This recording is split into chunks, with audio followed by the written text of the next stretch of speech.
Laws होते हैं। तो वैसा ही अपने पास इकोनॉमिक्स का पहला लॉ है, law of diminishing marginal utility. Economics का अपना पहला लॉ है law of diminishing marginal utility.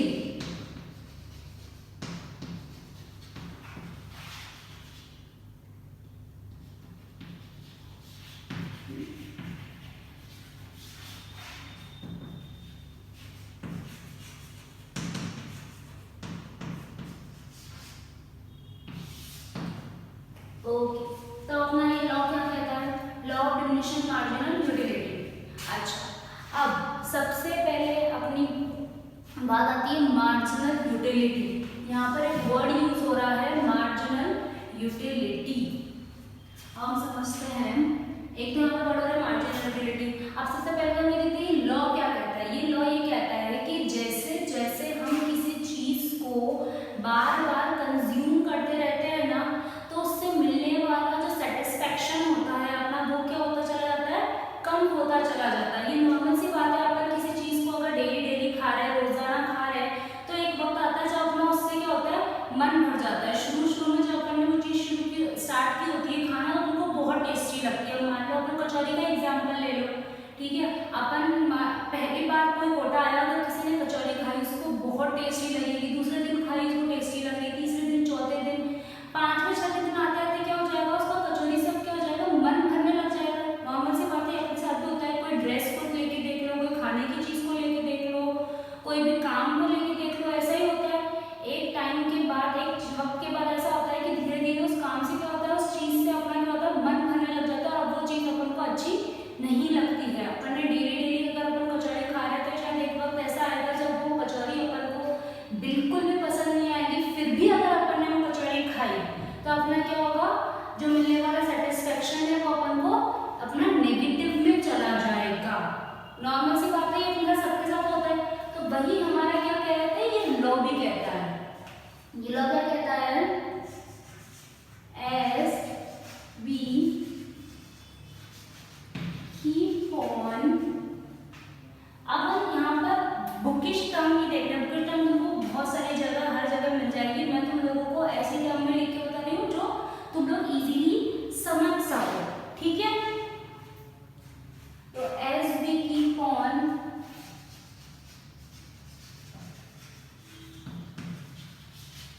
increasing the consumption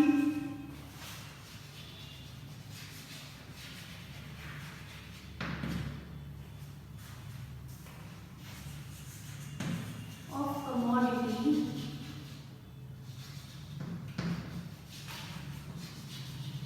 the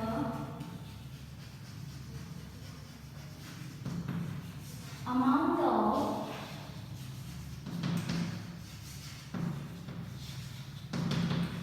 satisfaction we receive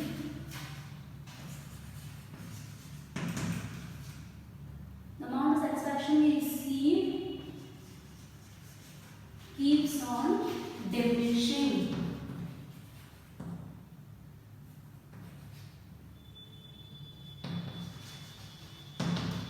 जैसे जैसे हम किसी चीज का कंजम्पशन डेली डेली रोजाना करते चले जाते हैं, उसका कंजम्पशन बढ़ाते चले जाते हैं, उससे मिलने वाला सेटिस्फेक्शन क्या होता है, कम होता चला जाता है। ये क्या है हमारा law of diminishing marginal utility. Marginal utility क्या होता है, ये हम अभी समझेंगे। पहले अपन इस लॉ को समझते हैं कि ये लॉ क्या कहता है, ठीक है। अच्छा, अब लॉ है तो लॉ के क्या है यहाँ पर कुछ assumptions।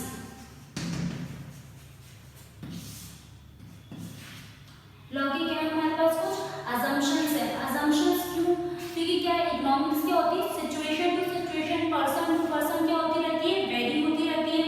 तो अब एक लॉ है, एक जगह पे अप्लाई हो रहा है, एक जगह पे अप्लाई नहीं हो रहा है, ऐसा तो नहीं हो सकता ना। तो ये लॉ जो है ये सब लोगों पर अच्छे से अप्लाई हो, इक्वली अप्लाई हो, उसके लिए क्या अपन इकोनॉमिक्स में कुछ assumptions मान के चलते हैं, ठीक है।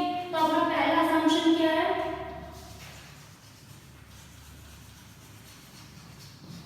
Consumer is rational. Consumer is rational. Rational का अपन ने पहले भी मतलब देखा था,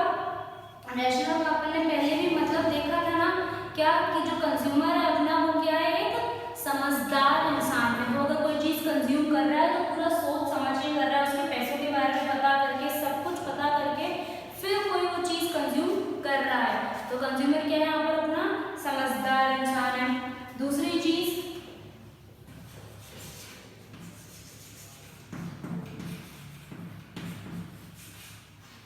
utility can be measured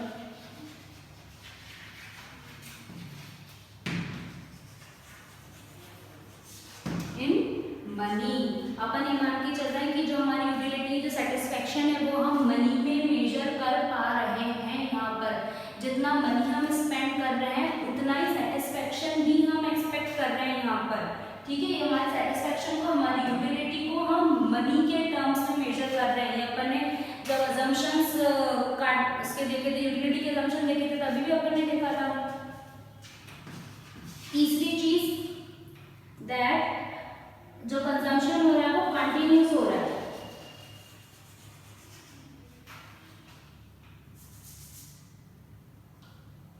That consumption is continuous.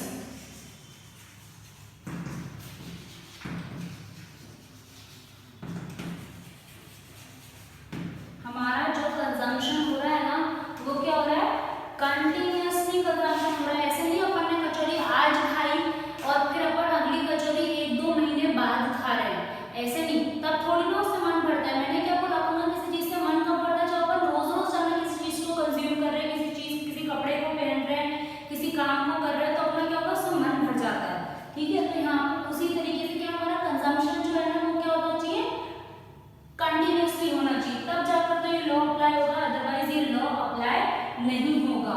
Utility हमारी क्या होनी चाहिए, मनी में मेजर होनी चाहिए, तभी हमारे पास हमारे ऊपर ये लॉ अप्लाई होगा। कंज्यूमर जो है समझदार है, बंद बुद्धि इंसान नहीं होना चाहिए। बेवकूफ को तो कितना भी कुछ भी खिला लो, पागल को उसको क्या पता चलता है, उसको समझ में आता है क्या, नहीं आता ना। तो कंज्यूमर क्या हमारे पास रेशनल है।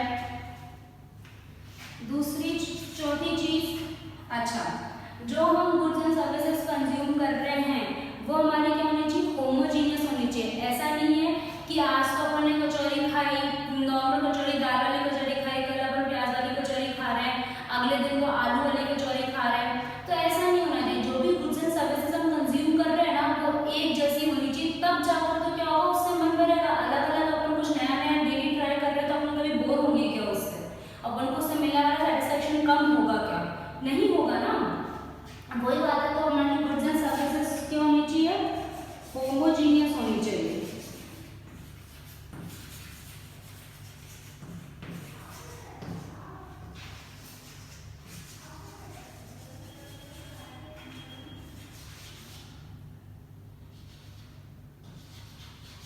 Goods and services should be homogeneous. ये हमारे क्या थे, कुछ assumptions थे। अच्छा, कंज्यूमर की एक और assumptions भी अपन लेके चल सकते हैं क्या, कि other factors remain constant, यानी कि अब अगर हमें कचौरी अच्छी नहीं लग रही है या अब हमें कचौरी अच्छी लग रही है, तो ऐसा कभी कभार होता है। अदर फैक्टर मौसम भी कभी कभार तो इतनी तेज गर्मी होती है कि वो गरम गरम कचौरी खाने का मन ही नहीं करता। अब कभी कभार बारिश का मौसम होता रहता है तो अपन को वही कचौरी खाने का और मन करता है, ठीक है। तो ऐसा अलग अलग सिचुएशंस कुछ भी चेंज नहीं होनी चाहिए। अदर सिचुएशन जो भी, कभी कभार ऐसा होता है कि कचौरी फ्री में मिल रही है अपन को तो भी अपन खा लेते हैं, होता है बहुत बार, कभी प्रसाद में या किसी चीज में अपन को फ्री में कचौरी मिल रही है तो भी अपन खा लेते हैं। तो ऐसा नहीं होना चाहिए, चाहे मनी का फैक्टर हो, चाहे अपने टेस्ट प्रेफरेंसेस हो, चाहे एनवायरनमेंट हो, कुछ भी हो, अदर जो भी फैक्टर्स है ना वो सारे क्या रहने चाहिए, हमारे कांस्टेंट। तो फिफ्थ टर्म क्या रहता है, फिफ्थ असम्पशन क्या रहता है, other factors remain constant.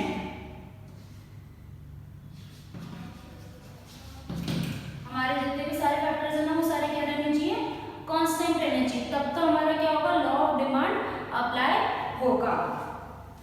Okay, तो अब हम चलते हैं अगली चीज पर। हमने यहाँ क्या पढ़ा, सबसे पहले तो मार्जिनल यूटिलिटी। तो अब हम समझते हैं कि मार्जिनल यूटिलिटी और टोटल यूटिलिटी होता क्या है। ये हमारा लॉ था, ठीक है। अब इसी लॉ को, इसी चीज को हम क्या करते हैं, न्यूमेरिकल फॉर्म में देखते हैं और इसका ग्राफ भी ठीक है।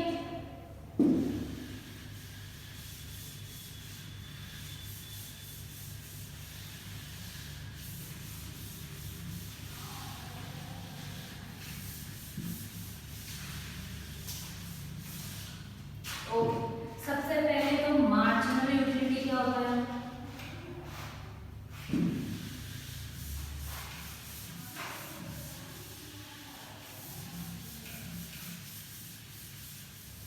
ये इकोनॉमिक्स का ये लॉ था, इस लॉ में मार्जिनल यूटिलिटी कैसे अप्लाई होगी?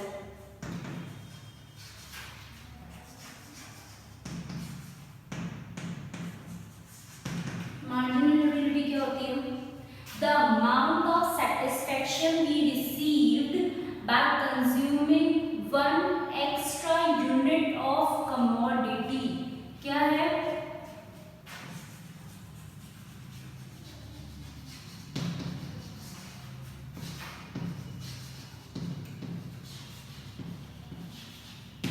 Amount of satisfaction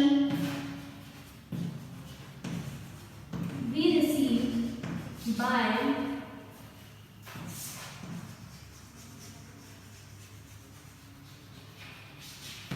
consuming one extra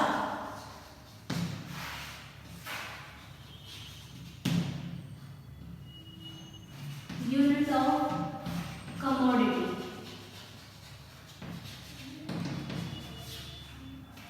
commodity की एक और एक्स्ट्रा यूनिट कंज्यूम करने पर मिलने वाला सेटिस्फेक्शन, कोई भी कमोडिटी की कोई भी चीज की एक और एक्स्ट्रा यूनिट कंज्यूम करने पर मिलने वाला सेटिस्फेक्शन मार्जिनल यूटिलिटी कहलाता है। यूटिलिटी सेटिस्फेक्शन और मार्जिनल क्या? वन एक्स्ट्रा यूनिट की बात हो रही है यहाँ पर।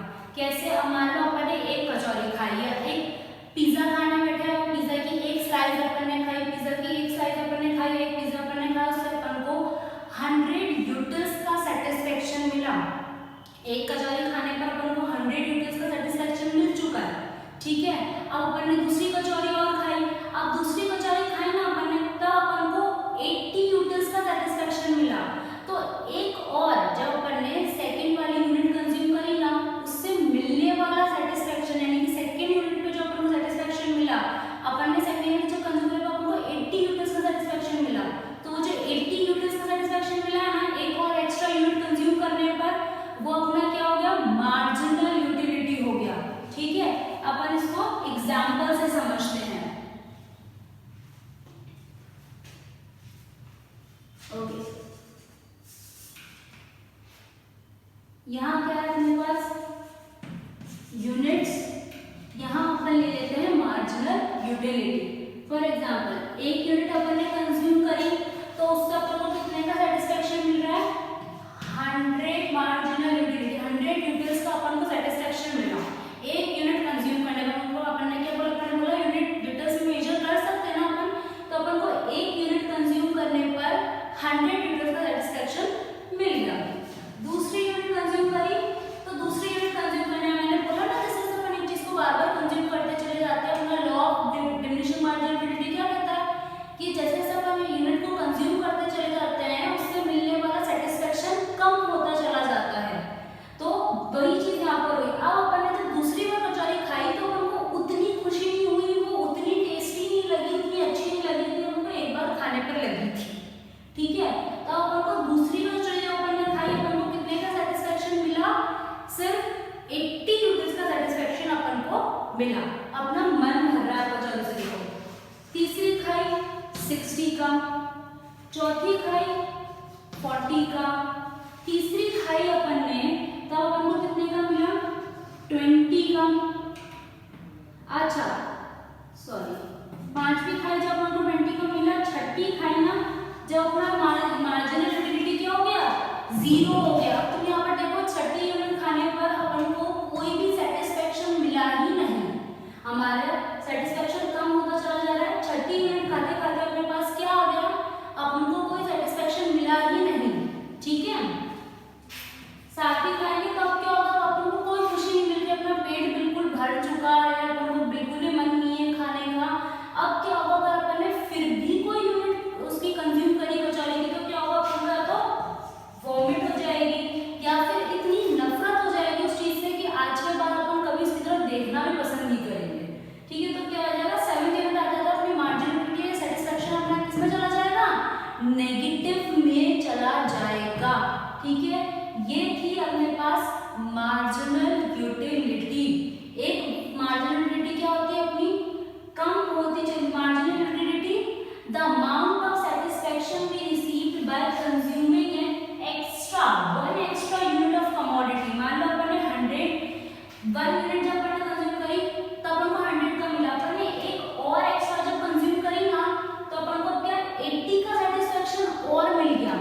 100 का तो अपन को मिला हुआ ही था, अपन ने एक और यूनिट कंज्यूम करी ना दूसरे नंबर वाली, तो अपन को 80 का सेटिस्फेक्शन और मिल गया।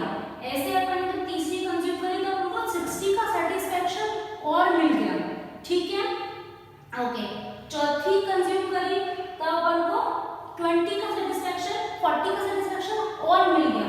तो ऐसे क्या हो रहा है, यहाँ पर अपन को सेटिस्फेक्शन रिसीव होता चला जा रहा है जैसे जैसे अपन अपना कंजम्पशन बढ़ाते चले जा रहे हैं, लेकिन हमको सेटिस्फेक्शन क्या हो रहा है, अपना कम होता चला जा रहा है। ठीक है, ये था अपना मार्जिनल यूटिलिटी। अच्छा, अब मार्जिनल यूटिलिटी से ही रिलेटेड होता है टोटल यूटिलिटी।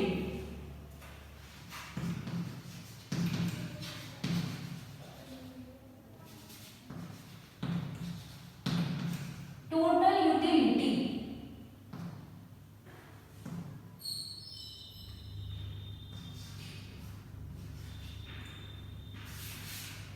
क्या लिखूं? टोटल यूटिलिटी, ठीक है। टोटल यूटिलिटी क्या होता है हमारा, सम ऑफ मार्जिनल यूटिलिटी। ठीक है, सम ऑफ मार्जिनल यूटिलिटी, जितना भी मार्जिनल यूटिलिटी का सम होगा ना वो तो अपनी टोटल यूटिलिटी बन जाती है। ठीक है, फॉर एग्जांपल इससे समझो, अपन एक यूनिट कंज्यूम करने पर अपनी मार्जिनल यूटिलिटी कितनी थी, 100 थी, तो अपनी टोटल यूटिलिटी भी यहाँ पे कितनी होगी, 100 होगी। ठीक है, अब जब अपन ने दूसरी यूनिट कंज्यूम करी तो देखो 100 यूनिट्स का सेटिस्फेक्शन अपन को पहले ही मिल चुका है। अब दूसरी जब अपन ने कंज्यूम करी ना तब अपन को 80 का सेटिस्फेक्शन और मिल गया, तो अपनी टोटल यूटिलिटी यानी कि ओवरऑल अभी तक सम कितना हो गया अपना मार्जिनल यूटिलिटी का, 180, यानी कि 100 प्लस 80 कितने का हो गया, 180 का।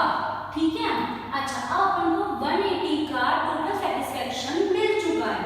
ठीक है, अब अपन ने थर्ड यूनिट कंज्यूम करी, थर्ड यूनिट कंज्यूम करने पर अपन को 60 का सेटिस्फेक्शन और मिल गया, तो 180 प्लस 60 कितना हो जाएगा, 240, यानी कि अपना टोटल सेटिस्फेक्शन थर्ड यूनिट तक आते आते कितना हो गया, 240 हो गया, यानी कि overall sum of marginal utility चलता जा रहा है यहाँ पर। ठीक है, समझ आ रही है। अच्छा, 240 का सेटिस्फेक्शन अपन को मिला, 240 का सेटिस्फेक्शन अपन को अभी तक मिल गया थर्ड यूनिट तक। ठीक है, सम ऑफ मार्जिनल यूटिलिटी करने से मिला। अच्छा, 240 का अपन को ऑलरेडी मिल चुका है, अपन ने फोर्थ यूनिट कंज्यूम करी है। अब फोर्थ यूनिट जब अपन ने कंज्यूम करी तब अपन को देखो 240 का अपन को अभी तक सेटिस्फेक्शन मिल चुका है, प्लस फोर्थ यूनिट कंज्यूम करने पर 40 का सेटिस्फेक्शन और मिला, तो अपना टोटल सेटिस्फेक्शन कितना हो जाएगा, 280 का। ऐसे ही जब अपन फिफ्थ यूनिट पर आए तो अपन को 20 का सेटिस्फेक्शन और मिला, तो 280 प्लस 20, यानी कि अपना अभी तक टोटल सेटिस्फेक्शन कितना हो गया, 300 हो गया। अब सिक्स्थ यूनिट पर अपन को सेटिस्फेक्शन मिला ही नहीं, तो 300 प्लस 0 कितना होगा, 300। अच्छा, अब सेवेंथ यूनिट, सेवेंथ पॉइंट पर आके अपना मार्जिनल यूटिलिटी क्या हो गया, यहाँ पर नेगेटिव में चला गया। ठीक है, माइनस में गया ना, तो 300 माइनस 20, 300 माइनस 20 करेंगे तो अपना कितना हो जाएगा, 280, यानी कि यहाँ पर आकर जब मार्जिनल यूटिलिटी अपना नेगेटिव में हो तब अपना टोटल यूटिलिटी क्या हो जाता है, गिरने लग जाता है। अभी तक तो तुम देखो अपना टोटल यूटिलिटी इंक्रीज हो रहा है, जैसे ही मार्जिनल यूटिलिटी नेगेटिव हुई टोटल यूटिलिटी क्या हो गई, अपनी डिमिनिशिंग होना शुरू हो गई। ठीक है, ओके। अच्छा, अब टोटल यूटिलिटी की अपने डेफिनेशन देखते हैं। एक तो अपन ने क्या देखी, sum of marginal utility. Total utility को क्या बोल सकते हैं, sum of marginal utility. Sum का टाइम होता है ना, सम ऑफ मार्जिनल यूटिलिटी। ठीक है, अच्छा, अब एक और टोटल डेफिनेशन देख सकते हैं अपन,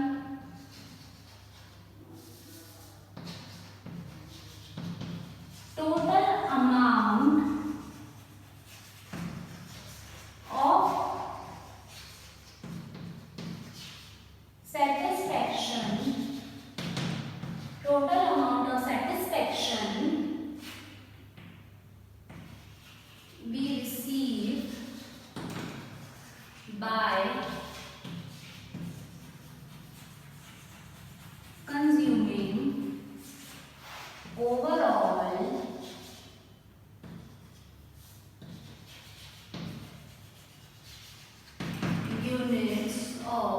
कमोडिटी।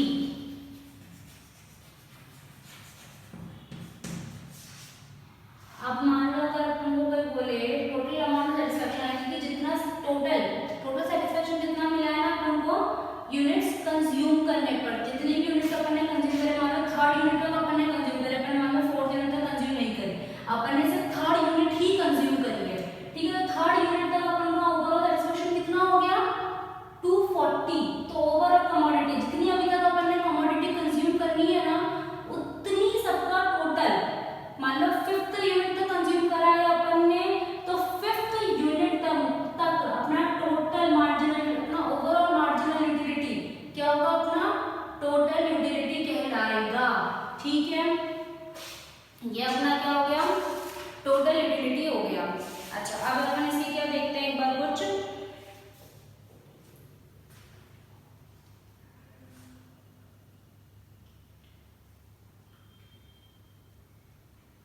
ओके। अच्छा, एक तो हमारा फॉर्मूला, अब हम फॉर्मूले की बात करें तो एक फॉर्मूला तो अपना टोटल यूटिलिटी का ये होगा कि मार्जिनल यूटिलिटी का सम करते चलो अपनी टोटल यूटिलिटी निकल जाएगी। अब एक और तरीका होता है अपना total utility is equals to the total utility an, sorry marginal utility का एक फॉर्मूला, अपन ने टोटल यूटिलिटी का फॉर्मूला देख लिया। अच्छा, अब मार्जिनल यूटिलिटी का भी फॉर्मूला देख लेते हैं, total utility of n minus by total utility n minus 1, ठीक है। अच्छा, ओके। अब अपन से कोई ये पूछे, अभी देखते हैं अपन ये फॉर्मूला यहाँ कैसे अप्लाई होता है, मार्जिनल यूटिलिटी का ये फॉर्मूला यहाँ कैसे अप्लाई होता है, TUN minus by TUN minus 1। अच्छा, अपन को ये पूरी टेबल दे रखी है, ठीक है। अब इस पूरी टेबल में कोई अपन को बोले कि फोर्थ यूनिट पे अपन को कितना मार्जिनल सेटिस्फेक्शन मिला, कोई ये बता दो, तो अपन को कैसे बताएंगे, देखो फोर्थ यूनिट का सेटिस्फेक्शन बताना है तो अपने पास n क्या हो गया, ये 4 हो गया। हमको क्या बोला, फोर्थ यूनिट पे कितना मार्जिनल यूटिलिटी मिला ये बताना है, तो अपने पास n क्या है 4, n क्या है, अपनी n की वैल्यू क्या है, यहाँ पर 4 है, ठीक है। n की वैल्यू 4 तो अपने यहाँ कैसे अप्लाई होगा, टोटल यूटिलिटी ऑफ n, यानी कि फोर्थ यूनिट पे अपनी टोटल यूटिलिटी यानी कि कितनी है अपनी 280। अच्छा, अब क्या लिखा है यहाँ पर, minus by total utility of n minus 1, n क्या था अपना 4 था, तो 4 माइनस 1 यानी कि 3, यानी कि थर्ड यूनिट की मार्जिनल यूटिलिटी यानी कि 240। तो अब 280 माइनस बाय 240 कर देंगे, कितना बच गया 40।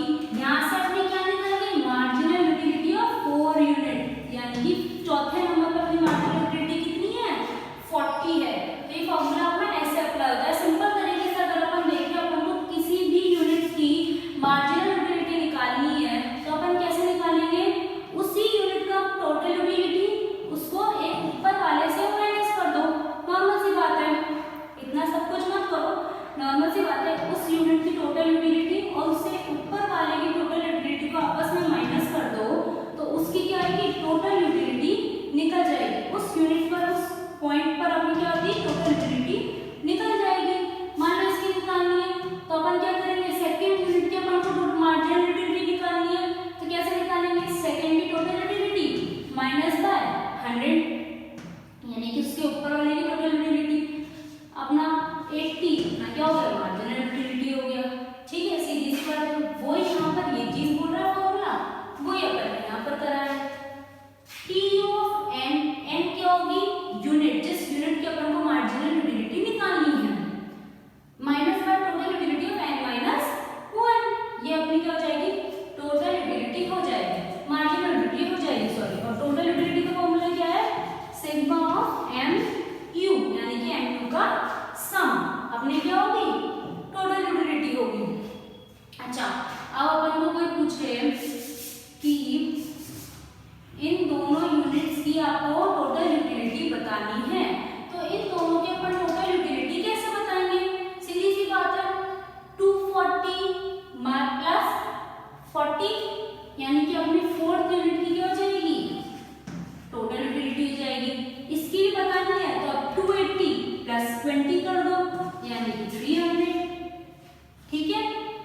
क्वांटिटी भी पता नहीं तो 280 प्लस 20 कर देंगे, 300 निकल जाएगा।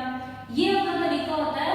एग्जाम में ऐसे न्यूमेरिकल्स हल्के फुल्के कभी कभार आ जाते हैं, ठीक है, जहां अपन को किसी की भी मान लो इसकी पूछ ली हो, कोई टोटल यूटिलिटी दे रखी हो आसपास की, उससे अपन को ये पूछ ली हो। अच्छा ओके, तो अपन क्या देखते हैं, मार्जिनल यूटिलिटी और टोटल यूटिलिटी के बीच का रिलेशन क्या है और इसका ग्राफ क्या है। तो अपन यहाँ पर ग्राफ ड्रा करा, ये क्या है अपनी एक्स एक्सिस और ये क्या है अपनी वाई एक्सिस। अब एक्स एक्सिस अपनी क्या रिप्रेजेंट करेगी, क्वांटिटी या फिर यूनिट्स, और वाई एक्सिस अपनी क्या रिप्रेजेंट करेगी, यूटिलिटी।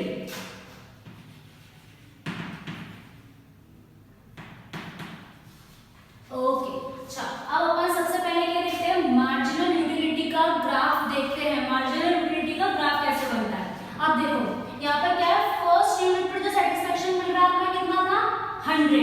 तो ऑलमोस्ट मान लो अपनी यहाँ पर 1 यूनिट है और 100 यूनिट्स का सेटिस्फेक्शन मिल रहा है, ये अपना पॉइंट यहाँ मार्क हो गया। फिर आता है सेकंड यूनिट पे 60 न्यूटन्स का, सॉरी 80 न्यूटन्स का, तो अपना ये ऑलमोस्ट यहाँ मार्क हो गया। फिर थर्ड पे 60 का, फोर्थ पे 40 का, फिफ्थ पे 20 का, और ये यहाँ पर आकर अपना क्या हो गया, 0। तो आप लोग अपना मार्जिनल यूटिलिटी का ग्राफ देखो कैसा जा रहा है अपना ये मार्जिनल यूटिलिटी का ग्राफ, स्लोपिंग डाउनवर्ड्स, नीचे की तरफ जा रहा है अपना ये ग्राफ। देखा मार्जिनल यूटिलिटी का ग्राफ क्या जा रहा है, नीचे की तरफ जा रहा है। अभी नीचे की तरफ क्यों जा रहा है, अपन ने law of diminishing marginal utility पढ़ा था। डिमिनिशिंग मतलब यहाँ पर अपनी जो मार्जिनल यूटिलिटी है वो क्या है, डिमिनिशिंग है, कम होती चली जा रही है। इसी वजह से अपना जो मार्जिनल यूटिलिटी का ग्राफ है वो भी क्या है, स्लोपिंग डाउनवर्ड्स है। तो अगर अपन से पूछा जाए कि मार्जिनल यूटिलिटी का जो ग्राफ स्लोपिंग डाउनवर्ड क्यों होता है, उसका रीजन क्या है अपने पास, diminishing marginal utility. Marginal utility क्या है अपने पास, डिमिनिशिंग है, ठीक है। ये था अपना मार्जिनल यूटिलिटी का ग्राफ। अब अपन बात करते हैं टोटल यूटिलिटी के ग्राफ की। टोटल यूटिलिटी का ग्राफ देखो अपना 180 है, फिर सेकंड पे सॉरी 100 है, सेकंड पे 180 है, फिर 240 है, ये ऐसे ऊपर चलता जा रहा है अपना ग्राफ। और 600 यूनिट पे अपनी टोटल यूटिलिटी कितनी है, 300, यानी कि सबसे हाईएस्ट टोटल यूटिलिटी है अपनी। कब, जब अपना मार्जिनल यूटिलिटी क्या है, 0 है। तो जिस वक्त अपना मार्जिनल यूटिलिटी 0 होगा उस वक्त अपना टोटल यूटिलिटी किस पे होगा, हाईएस्ट पर होगा।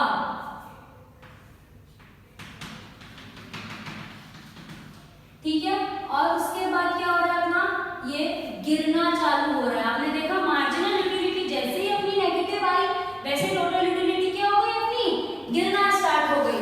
तो ये अपना क्या हो गया, टोटल यूटिलिटी का ग्राफ हो गया। टोटल यूटिलिटी का ग्राफ पहले तो इंक्रीज होगा इंक्रीज होगा इंक्रीज होगा, और जैसे ही अपनी मार्जिनल यूटिलिटी 0 पर आई टोटल यूटिलिटी अपने हाईएस्ट पर पहुंच जाएगा, और फिर जैसे ही अपनी मार्जिनल यूटिलिटी नेगेटिव हुई टोटल यूटिलिटी क्या हो गई, गिरना स्टार्ट हो गई। ठीक है,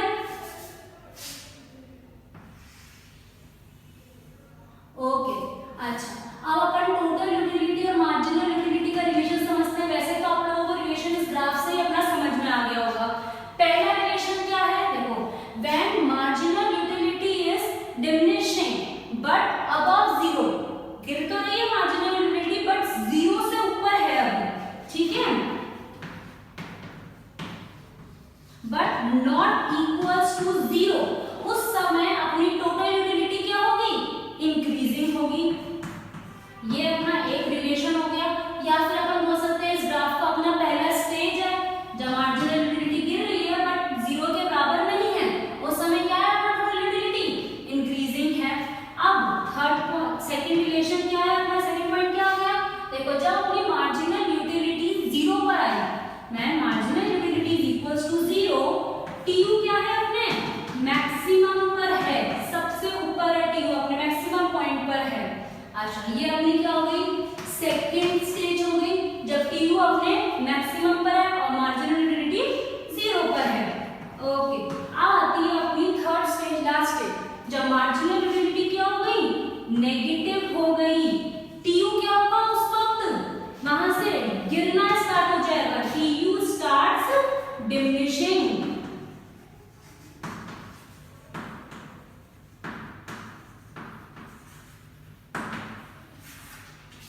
ये अपने क्या है, तीन रिलेशन है मार्जिनल यूटिलिटी और टोटल यूटिलिटी के बीच के। क्या क्या रिलेशन है? When mu is diminishing but not equals to 0, tu is increasing. When mu is equals to 0, tu is at maximum.